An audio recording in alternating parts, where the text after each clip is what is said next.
세운지구 재개발은 크게 8개 구역으로 나뉩니다. 이 가운데 종묘와 사이에 도로를 두고 바로 인접한 곳이 2구역과 최근 논란이 되고 있는 4구역입니다. 세운 4구역에 최고 145m의 건물이 세워질 경우 종묘에서의 바라본 경관은 어떤 모습일까?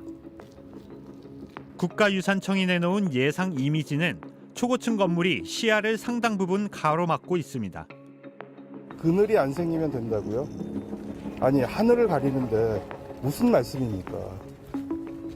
이것이 바로 60, 70년대식 마구잡이 난개발 행정 아닙니까? 하지만 오세훈 시장은 서울시가 제작한 가상 이미지를 공개하며 전혀 문제되지 않는다고 맞섰습니다. 눈이 가려집니까? 전혀 그렇게 보이지 않습니다. 숨이 턱 막힙니까? 네, 전혀 아니라고 봅니다. 기가 눌립니까? 그런데 이 이미지를 서울시가 지난해 유네스코에 제출했던 보고서에 담은 예상 조감도와 비교해봤습니다.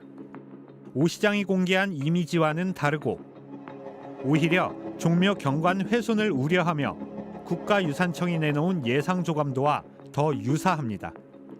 이 때문에 서울시가 광각, 즉 넓은 폭까지 담아내는 각도를 이용해 시각을 왜곡했다는 비판이 나왔습니다. 지나치게 서울시는 광각을 이용했고, 광각이라는 게 넓은 렌즈 보듯이 그래서 보면은 그 건물은 작게 보이잖아요. 지금은 세운 4구역 높은 빌딩 하나일지 모르지만 조금 지나면 그 옆에 줄줄이 다 해달라고 하면은 이제 병풍처럼 늘어설 거라고요. 이거 굉장히 황당한 상황이 벌어지고 있습니다. 세운 4구역의 재개발 사업은 오세훈 시장의 첫 취임 직후인 지난 2006년 시작됐습니다. 세운 상가를 철거하고 녹지 공간 조성과 함께 초고층 빌딩을 세우려 했던 계획은 지난 2011년 오 시장이 무상급식 실시에 반대하면서 자진 사퇴한 뒤 멈춰섰습니다.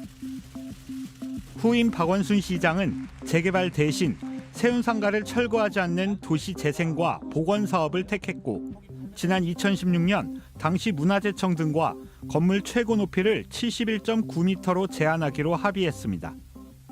시행사와 땅 주인들의 협의를 거쳐 사업 시행 계획, 관리 처분 인가까지 마치고 착공을 앞두고 있었습니다. 하지만 재취임한 오세훈 시장의 초고층 개발 결정으로 이 합의는 다시 원점으로 돌아갔습니다. 골목골목마다 녹아있는 작은 제조업 공장들과 또 부품 공장들이 만들어냈던 그 다양한 스토리들 이런 거 다 잃어버리는 거예요.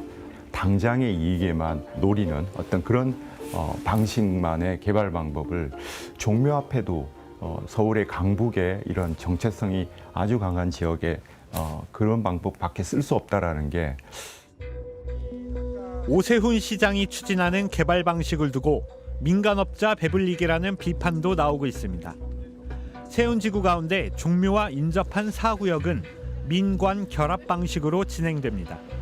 오 시장은 민간업자의 수익이 커져야 그 수익의 일부를 녹색 공간 조성에 투입할 수 있기 때문에 건물을 높일 수밖에 없다는 입장입니다. 축구장 5개 크기의 이 세운지구 4구역은 서울주택도시개발공사 SH가 57%, 민간이 32.7%의 토지를 보유하고 있고 국공유지 등이 9.6%입니다. 그런데 민간 보유 토지의 3분의 1을 한호건설그룹이란 개발업체가 갖고 있습니다. 세운지구 3구역과 6구역 재개발에 이미 참여했던 이 회사는 오세훈 시장이 세운지구 재개발 계획을 천명했던 2022년부터 이듬해에 걸쳐 약 600억 원을 들여 4구역 내 토지를 집중적으로 사들였습니다. 기업이 그렇게 사는 건 흔치 않은 경우라고 전 보고 있고 이건 확신이 있었다. 그러니까 여기가 무조건 개발될 거야. 그리고 시간이 오래 걸리지 않을 거야 라는 확신을 가졌던 거야. 세운 4구역의 수익 배분은 사업 시행자인 SH가 수수료 명목으로 4% 정도만 가져가고 나머지는 모두 한호건설을 포함한 128명의 토지주들에게 돌아가도록 설계돼 있습니다. 이 때문에 서울시의 계획대로 용적률을 1000%로 높여 초고층을 개발한다면 토지주들, 특히 민간 토지의 3분의 1을 보유한 한호건설의 수익은 크게 늘어날 가능성이 높습니다. 이런 정황을 두고 대장동식 특혜라는 비판까지 나오자 한호건설 측은 모두 근거 없는 비방이고 개발 이익도 기대하기 어려운 상황이라며 갑자기 현재 보유한 세운지군의 토지를 매각하겠다고 발표했습니다. 오 시장의 초고층 개발 방침에 따르면 세운상가는 곧 철거돼야 합니다.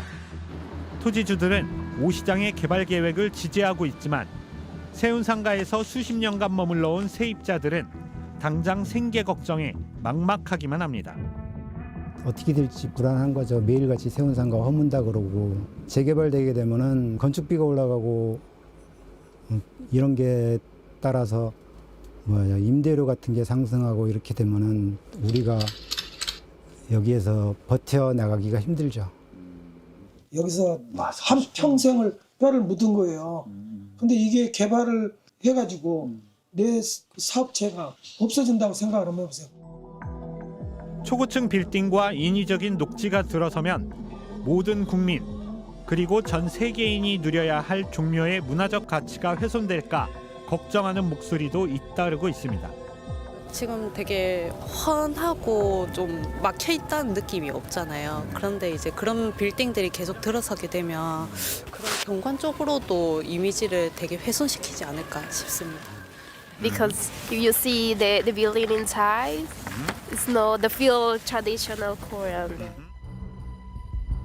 최근 한 여론조사는 서울시의 종묘 인근 재개발 계획에 대해 제한이 필요하다는 의견이 69%로 초고층 개발을 허용해야 한다는 응답보다 3배 이상 많았습니다.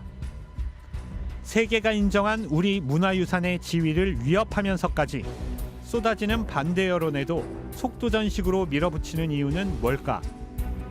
시장 한 명이 이거를 결정할 수 있는 문제는 아니라고 생각이 들죠. 도심과 세운상가와 이 주변을 어떻게든 재개발하는 거, 그게 되게 큰 어떤 상징적인 자신의 정치적인 과업이라고 생각하는 것 같아요.